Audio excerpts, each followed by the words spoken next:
ಗಿಡುಗ ಮತ್ತು ಎರೆಹುಳ ಎಸ್.ಜಿ.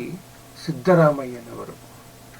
ಪಶ್ಚಿಮದ ಕಡೆಯಿಂದ ಪಂಚರಂಗಿ ಗಿಡುಗ ರವ ರವ ರವವುನೇ ಹಾರಿ ಬಂತು. ಬಣ್ಣದ ಬೆರಗಿಗೆ ಕಣ್ಣಿನ ಬೆಡಗಿಗೆ ಪೂರ್ವದ ಜೀವಜಾತಗಳೆಲ್ಲ ಮಾತು ಕಳೆದವು. ಗಾಳಿ ಪದರುಗಳಲ್ಲಿ ನದರು ಕೆರೆದು ಹೊಟ್ಟು ಉದುರಿ ಅಖಿಲಾಂಡ ಕೋಟಿ ಬ್ರಹ್ಮಾಂಡ ಬೂದಿಮಯ. ಖಂಡ ಭೂಖಂಡಗಳಲ್ಲಿ ಕಂಡಿರದ ಕೇಳಿರದ ಅಖಂಡಿತವೇ ತಾನಾಗಿ ಮಾನಾಗಿ ತನ್ಮೂಲಕ ಮೃಣ್ಮಯ ಕಾಯ ಪ್ರಾಣಗಳ ಹೊಟ್ಟೆಯ ಮೇಲೆ ಕಣ್ಣೀರಿನ ಬಟ್ಟೆ.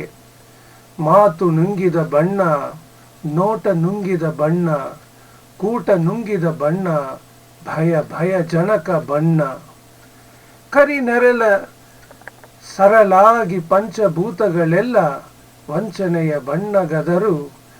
ಬೆರಗು ಬೆಡಗಿನ ನಡುವೆ ಭಯದ ಬಯಲಿನ ಕಡವೆ. ನಡೆ ನುಡಿ ನೋಟಗಲಾಚೆಯ ಭಾಷೆಗೆ ಜೀವ ತುಂಬಿದ ಪರಿಯಲಿ ಭಾವ ಸ್ಫೋಟಿಸಿ ಅಣುರಣಿಸಿದ ನೋವು ಬಿತ್ತ ಬಳಗದ ಬಾವು.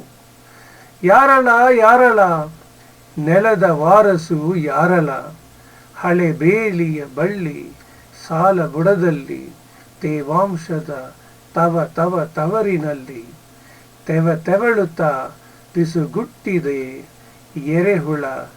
ಯಾಕ ಯಾಕ ಯಾಕಲಾ ಯಾಕಲಾ. ಗಿಡುಗ ಮತ್ತು ಎರೆಹುಳ.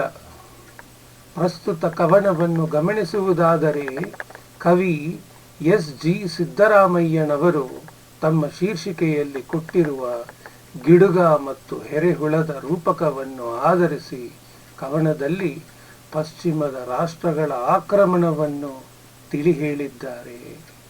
ಪಶ್ಚಿಮದ ಕಡೆಯಿಂದ ಬಂದ ಗಿಡುಗ ನೋಡಲು ಅತ್ಯಂತ ಆಕರ್ಷಕವಾಗಿದೆ. ಯಾರೂ ತಡೆಯಲಾಗದ ವೇಗ ಅದರದ್ದು. ಗಾಳಿಯ ಪದರುಗಳಲ್ಲಿ ದೃಷ್ಟಿ ನೆಟ್ಟ ಗುಡಿಗ ಉದುರಿಸಿದ ಹೊಟ್ಟೆಗೆ ಇಡೀ ಬ್ರಹ್ಮಾಂಡ ಜಗತ್ತು ಉರಿದು ಬೂದಿಯಾಗಿ ಹೋಯಿತು. ಭೂಖಂಡಗಳಲ್ಲಿ ಯಾರೂ ಕಂಡು ಕೇಳದ ಅತ್ಯಂತ ಆಕರ್ಷವಾದ ಗಿಡುಗ, ಅದು ಕೂಡ 5 ಬಣ್ಣಗಳನ್ನು ಹೊಂದಿರುವ, ಅಂದರೆ ಸುಂದರವಾದ ಮಣೆ ಸೆಳೆಯುವ ಅದರ ಕಣ್ಣಿನ ಸೆಳೆತಕ್ಕೆ ಪೂರ್ವದ ಜೀವ ಜಲ ಮಾತು ಕಳೆದುಕೊಂಡವು.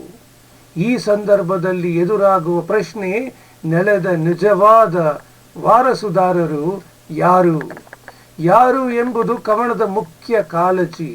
ಇದು ತೃತೀಯ ಜಗತ್ತಿನ ಜನರೆಲ್ಲರಲ್ಲೂ ಆತಂಕದ ಕಾಳಜಿಯಾಗಿದೆ. ಗಿಡುಗ ಮತ್ತು ಎರೆಹುಳ ರೂಪಕಗಳು ಎರಡರ ವಿರುದ್ಧವೂ ಮನೋಧರ್ಮಗಳನ್ನು ಎದುರಿಸಿದ್ದರೆ ಅದರ ಮೂಲಕ ಉಂಟಾಗುವ ಸಂಘರ್ಷಗಳನ್ನು ಅಥವಾ ಮಹತ್ವವನ್ನು ಮನಗಾಣಿಸುವ ಪ್ರಯತ್ನ ಮಾಡುತ್ತಾರೆ.